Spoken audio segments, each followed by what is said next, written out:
चलो next chapter, chapter number 9, heading लिखो application of trigonometry. Application of trigonometry, bracket में आप लिख सकते हो heights and distances, heights and distances. देखो वैसे नाम से क्लियर हो रहा होगा, एप्लीकेशन ऑफ ट्रिग्नोमेट्री का मतलब समझ में आ गया होगा कि ट्रिग्नोमेट्री को हम लोग रियल लाइफ में कहां पे यूज करेंगे, इस चैप्टर के माध्यम से जानेंगे, ठीक है ना। Application of trigonometry. अच्छा, इसमें ना 2-3 नए टर्म आएंगे, पहले वो टर्म्स क्लियर होने चाहिए सब जने। यहां ध्यान दो, मैं बीच में क्रॉस क्वेश्चन कर लूंगा, जो मुझे लगेगा कि देख नहीं रहा है मैं क्रॉस क्वेश्चन करूंगा, ध्यान दो। इसमें एक टर्म आता है, सबसे पहले आता है एंगल ऑफ एलिवेशन। क्या आता है? ठीक है ना। एक आता है line of site, line of, एक आता है एंगल ऑफ डिप्रेशन। 3 नए टर्म है तुम्हारे लिए, एंगल ऑफ एलिवेशन, ठीक है, angle of depression, line of site. अभी लाइन ऑफ साइट क्या है इसका मतलब पहले समझ लो। जैसे कि मान लो मैं यहां से इस मार्कर के टॉप को देख रहा हूं, ठीक है ना, तो मेरी आंख से एक लाइन निकलेगी और मार्कर के टॉप को ज्वाइन करेगी, इसे बोलते हैं लाइन ऑफ साइट। क्या बोलते हैं? बात समझ आ गई? अच्छा, एक होता है आई लेवल। आई लेवल का क्या मतलब होता है? आई लेवल का मतलब है जैसे मेरी ये आंख है, ठीक है ना, यहां से हम एक लाइन बनाएंगे पैरेलल टू आपका हॉरिजॉन्टल, बात समझ आ गई, जो आपका फर्श है इसके पैरेलल एक आंख से हम लोग लाइन बनाएंगे, सीधी लाइन इसके पैरेलल, फर्श के पैरेलल, बेस के पैरेलल, इसे बोलते हैं आई लेवल। क्या बोलते हैं? अब इस आई लेवल से अगर मेरा लाइन ऑफ साइट ऊपर की तरफ बन रहा है तो एक एंगल बन के आएगा, यह एंगल ऊपर की तरफ बन रहा है, ठीक है ना। आपने सुना होगा एलिवेटर, सुना है? एलिवेटर का काम क्या होता है? हमें ऊपर लेके जाना, ठीक है ना। एलिवेशन, एलिवेशन का मतलब होता है ऊपर, ठीक है। सीढ़ी को भी एलिवेटर बोलते हैं कई जगह, ठीक है, कई जगह लिफ्ट को बोलते हैं एलिवेटर। एलिवेटर का काम होता है हमें ऊपर लेकर जाना, समझ में आ गई बात।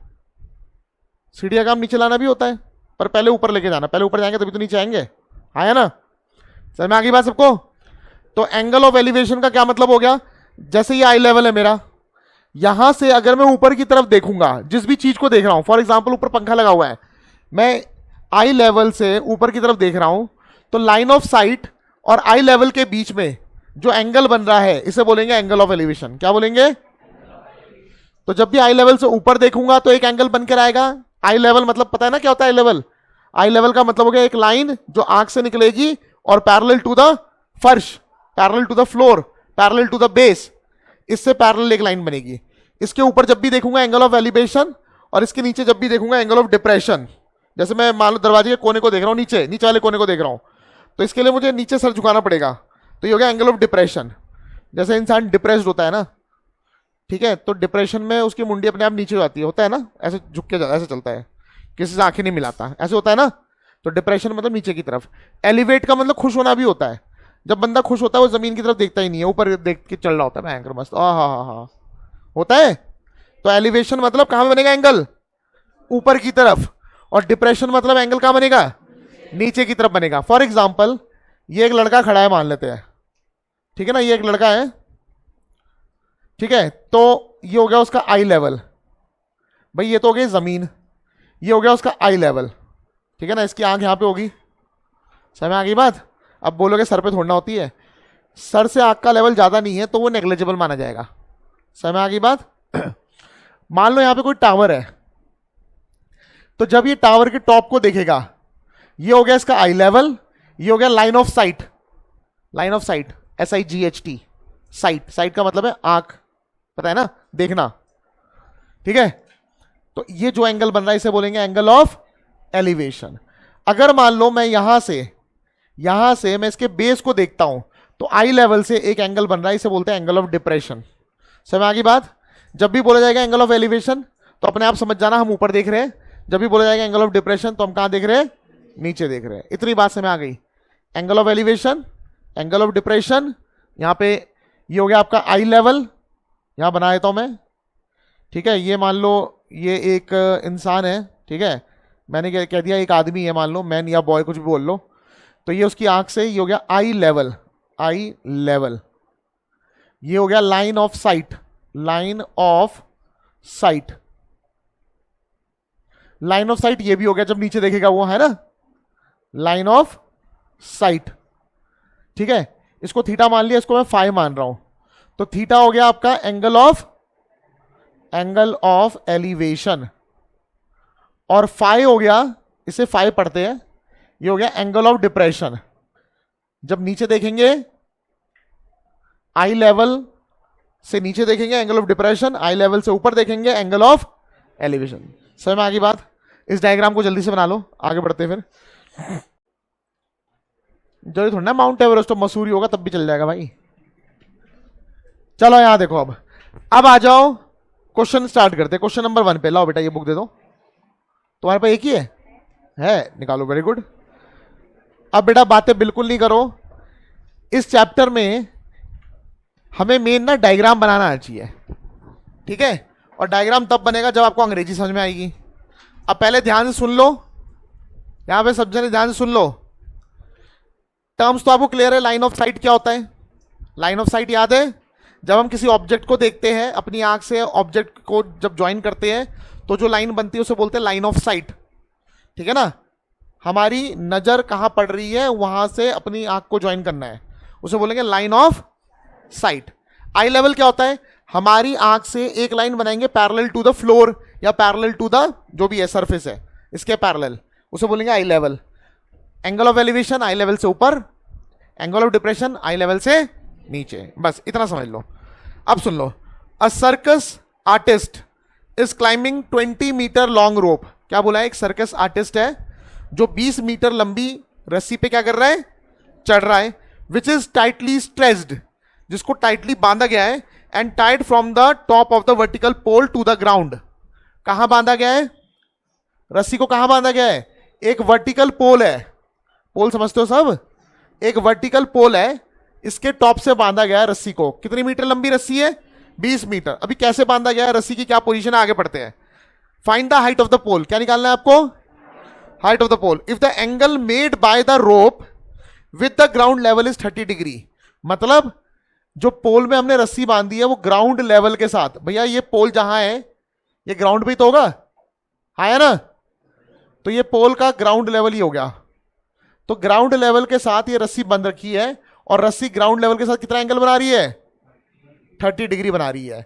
इसको मैंने ए मान लिया, इसको मैंने बी मान लिया, इसको सी मान लिया।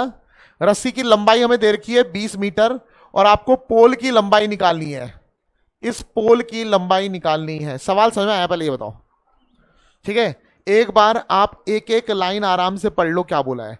अ circus artist is climbing a 20 metre rope, ठीक है, which is tightly stretched and tied to the top of the vertical pole, ऐसे कुछ बोला हुआ है, ठीक है। फुल स्टॉप के बाद क्या बोला है? Find the height of the pole, and आगे ये बता रखा है if the angle made by the rope with the level of the ground या ground level is 30 degree. Diagram देख लो, समझ में आ गया सबको?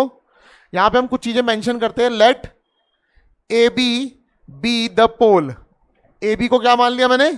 पोल, and A C B the rope, और ए सी को क्या मान लिया मैंने? रोप। अब यहां सुनो, ठीक है, गिवन है, क्या गिवन है? ए सी इज इक्वल टू 20 मीटर। अब आप पहले ये सोचो, अब आप ये सोचो यहां पे क्या दिया हुआ है भाई? ये 90 डिग्री है, 90 डिग्री के सामने वाला क्या होता है? ठीक है, ये दिया हुआ है, और क्या निकालना है? एंगल के सामने वाला क्या होता है? एंगल के सामने वाला परपेंडिकुलर। पढ़ाई कर ले, पढ़ाई कर ले। एंगल के सामने वाला क्या होता है? परपेंडिकुलर निकालना है, ठीक है। और हमें दिया क्या है? हाइपोटेन्यूज दिया हुआ है। हाइपोटेन्यूज और परपेंडिकुलर किस में आते हैं? साइन में और कॉसेक में, साइन कॉसेक दोनों में आते हैं, पता है ना। तो हम यहां पे क्या यूज करेंगे? साइन यूज करेंगे। क्या यूज करेंगे? कॉसेक भी यूज कर सकते हो। क्लियर हो गई बात में क्या बोल रहा हूं? तो मैं बोलूंगा in triangle A B C sine theta is equal to perpendicular by hypotenuse. Sine theta की वैल्यू कितनी देर की है? 30 degree. Is equal to perpendicular, perpendicular क्या है, पोल की हाइट यानी A B upon hypotenuse, hypotenuse कितना है ए सी। साइन 30 कितना होता है, हाफ ए बी नहीं पता, पर ए सी पता है कितना 20। तो यहां से ए बी कितना आ गया 20, ऊपर जाएगा कट जाएगा तो 10 मीटर्स। तो लास्ट में हमारे पास हाइट आ गई, therefore height of the pole, height of the pole is equal to कितना आ गया 10, सॉरी पोल नहीं, हाँ पोल ही तो बोला था, हाइट ऑफ द पोल ये कितना आ गया 10 मीटर। सबको बात समझ आ गई। अब आ जाओ क्वेश्चन नंबर 2 पे, क्वेश्चन नंबर 2 पे आ जाओ फटाफट से। क्वेश्चन नंबर 2 सुनो, a tree breaks due to storm and the broken part bends so that the top of the tree touches the ground making an angle 30 degree with it। क्या मतलब है भैया, ये एक पेड़ था, इनिशियली ये एक पेड़ था, ये ग्राउंड हो गया, समझ आ गई बात, ये एक पेड़ था, इतना ऊंचा पेड़ था जो भी था, हवा के कारण ये पेड़ मान लेते हैं यहां से टूट गया, टूट के ये गिर गया इस ऐसे, डॉटेड मतलब पहले था यहां पे, टूट के ये गिर गया और ग्राउंड के साथ कितना एंगल बना रहा है, मतलब ये जो गिर के हिस्सा आया ये भी पेड़ का हिस्सा है और ये भी बचा हुआ पेड़ का हिस्सा है, हाँ है ना। सबको बात समझ आ गई, ठीक है। ऐसे था पेड़, बीच से गिर के यूं हो गया, ट्रायंगल बना दिया, क्लियर हो गई बात। कितने डिग्री पे गिरा है 30 डिग्री पे। आगे पढ़ो क्या बोला है, the distance between the foot of the tree, foot of the tree कहां है, ये हो गया foot of the tree, foot of the tree to the point where the top touches the ground, किसके बीच में distance, foot of the tree and where the top touches the ground, यानी वाला डिस्टेंस, इन दोनों के बीच का डिस्टेंस कितना देर का है 8 मीटर। आपको बोला है हाइट ऑफ द ट्री निकालनी है, क्या निकालनी है, बचा हुआ नहीं बोला, ऐसे नहीं बोला, बचा हुआ हाइट निकालना है, पूरी हाइट निकालनी है। पूरी हाइट का मतलब है ये भी निकालना है ये भी निकालना है, बाद में दोनों को प्लस कर देंगे। क्लियर हो गई बात, सबको क्लियर हो गई बात। तो मैं इसका नाम रख लेता हूं, ए रख लिया, बी रख लिया, सी रख लिया। मैं यहां बोलता हूं let A B the remaining part of the tree, समझ आ गई बात, रिमेनिंग पार्ट ऑफ ट्री, ठीक है। उसके बाद ए सी क्या हो गया, be the broken part of the tree. बताओ बात समझ आ गई। अच्छा गिवन क्या है, बी सी गिवन है, बी सी कितना है 8 मीटर। अब आप जरा सोचो, मुझे निकालने तो दोनों है, पहले केस में मान के चलता हूं मुझे ये निकालना है, क्या निकालना है मुझे, A B, very good. A B है क्या, हाइपोटेनस है, बेस है, परपेंडिकुलर है, परपेंडिकुलर। कैसे पता परपेंडिकुलर है, एंगल के सामने वाला परपेंडिकुलर होता है, तो परपेंडिकुलर निकालना है। और गिवन क्या है बेस, परपेंडिकुलर बेस किसमें आता है, परपेंडिकुलर बेस किसमें आता है tan और cot में, बिल्कुल सही। तो एक बार मैं लगाऊंगा tan 30 डिग्री, तो यूजिंग tan थीटा क्या होता है बताओ, perpendicular by base, tan 30 degree is equal to, perpendicular का नाम बताओ क्या है, परपेंडिकुलर नाम है A B upon base, base कितना है 8 रख देता हूं, डायरेक्ट रख देता हूं, हाँ। tan 30 कितना होता है 1/√3, 8 को इधर क्रॉस मल्टीप्लाई कर देंगे, डायरेक्ट कर रहा हूं मैं, ठीक है ना। तो ये आ गया ए बी कितना आ गया 8/√3 मीटर्स। अच्छा रैशनलाइज वगैरह करना होगा तो मैं बाद में देख लूंगा, थोड़ी सी जगह छोड़ दूंगा मैं, ठीक है। मुझे लगता नहीं है कि रैशनलाइज की जरूरत पड़ेगी। बताओ जी यहां तक बात समझ आ गई, जरूरत पड़ी तो बाद में कर लूंगा मैं रैशनलाइज, ठीक है ना। अब निकालना क्या है मुझे, अब निकालना है ए सी, क्या निकालना है भाई, मैंने ये तो निकाल लिया, ये भी निकालना है, फिर दोनों को ऐड करेंगे, ट्री की हाइट मिल जाएगी। सही बात है, क्लियर है सबको क्या बोल रहा हूं, ठीक है। तो ये वाला करते हैं, तो अब ले लेंगे हम लोग क्या ले लेंगे बताओ, मुझे पता क्या है बेस, मुझे निकालना क्या है हाइपोटेनस। बेस और हाइपोटेनस किसमें आता है कॉस में। अरे क्या हो गया बोलो भाई, बेस और हाइपोटेनस किसमें आता है कॉस में। तो मैं बोलूंगा using cos 30 degree, cos 30 degree कितना हो जाएगा 8 upon base, base upon hypotenuse, hypotenuse कितना है ए सी। किसी के मन में ये आ रहा होगा क्या हम पाइथागोरस से नहीं कर सकते बचा हुआ, बिल्कुल कर सकते हैं, लेकिन उससे ना ज्यादा टाइम लगेगा, ये ज्यादा आसान है। समझ आ गई बात। cos 30 कितना होता है √3/2 is equal to 8/AC, AC ऊपर जाएगा 2 इधर जाएगा 16/√3, दोनों में √3 है, मेरे ख्याल से ऐड करने में दिक्कत नहीं आएगी, बात समझ आ गई। तो therefore height of tree, height of tree कितना हो जाएगा बताओ, ए बी प्लस ए सी, तो 8/√3 प्लस 16/√3, दोनों का एलसीएम सेम ही आएगा √3, तो 24/√3। अब नीचे रूट नहीं छोड़ना, तो √3 से मल्टीप्लाई, √3 से डिवाइड, 24√3/3, 3 1 जा 8 जा, तो 8√3 मीटर, ये आंसर करेक्ट है, बिल्कुल सही है, ठीक है ना। लेकिन आप एक और काम कर सकते हो, आप क्या कर सकते हो, √3 की वैल्यू भी पुट कर सकते हो। √3 की वैल्यू याद रख लो 1.732 होती है। अब मैं क्यों वैल्यू पुट कर रहा हूं, देखो मैं बताता हूं। 8√3 एक्चुअली कितनी हाइट है ना, अंदाजा नहीं हो पा रहा, ठीक है ना। लेकिन अगर मैं इसको मल्टीप्लाई कर दूं, 8 2 16, 1 कैरी, 8 24, 25, 2 कैरी, 56, 58, 5 कैरी, 13 पॉइंट, अब समझ में आ रहा है कि ये 13.856 मीटर यानी 14 मीटर के आसपास है। इसको देख के ये समझ नहीं आ रहा था कि ये 14 मीटर के आसपास है, लेकिन पॉइंट वाले को देख के समझ में आ रहा है ये 14 मीटर के आसपास है। बात समझ में आ गई, इसलिए पॉइंट में कन्वर्ट कर देना ठीक रहता है, हमें एक आइडिया लग जाता है कितना है ये एक्चुअली। बताओ जी, बात समझ में आ गई। तो याद रखो, ये आपको याद भी रखना है, remember √3 is equal to 1.732 use कर सकते हो, √2 इज इक्वल टू 1.414 यूज कर सकते हो। इन्हीं का यूज है जितने भी हम क्वेश्चन करेंगे।